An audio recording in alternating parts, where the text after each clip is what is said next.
Hello everyone, my name is Katrina Elmore and today I'm going to be talking to you about the importance of choosing credible sources for your speech and how to verbally cite your sources when actually delivering your speech. So when you are in the process of writing your speech, it is very important that you use credible sources. Credible sources ensure that you are using correct information and help to create a confident and credible speech for your audience. When choosing credible sources, you need to remember that first, you can only use primary sources, so don't use secondary sources.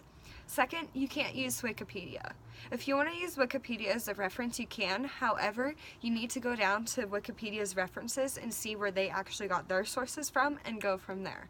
And then lastly, you need to look and see if there's any information on the website that states where the information comes from, how they got it, or who gave them the information. After you have chosen your sources, you need to know how to verbally cite your sources when delivering your speech. If you do not verbally cite your sources, you run the risk of plagiarism and you run the risk of getting in trouble, and that's not something you want to do. So to verbally cite your sources, you need to state the title, author, date, and or the location of where you got those sources from.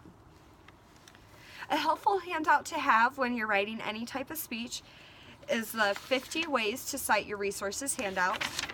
This handout is a helpful handout that provides numerous words and phrases to help you cite your sources.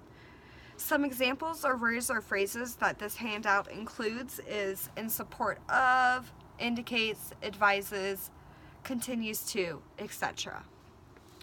Now, an example of correctly citing your source would be, and this example would be in reference to the Sagrada Familia, which could be a topic for an informative speech.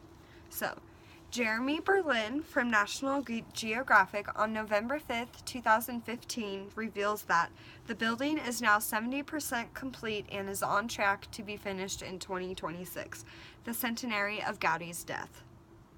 In this example, I included the author of the source, where the source was published, and the date it was published on. I also utilized the 50 Ways to Cite Your Sources handout, and I used the word reveals to state the fact that I was about to say. Overall, the use of credible sources and verbally citing your sources helps to ensure that you are not committing plagiarism and that your speech is credible. If you follow the tips I just previously explained, you should be on your way to successfully delivering your speech. That concludes today's speech lesson, and I hope you leave here feeling confident on how to choose credible sources and how to verbally cite your sources in your speech. Thank you so much.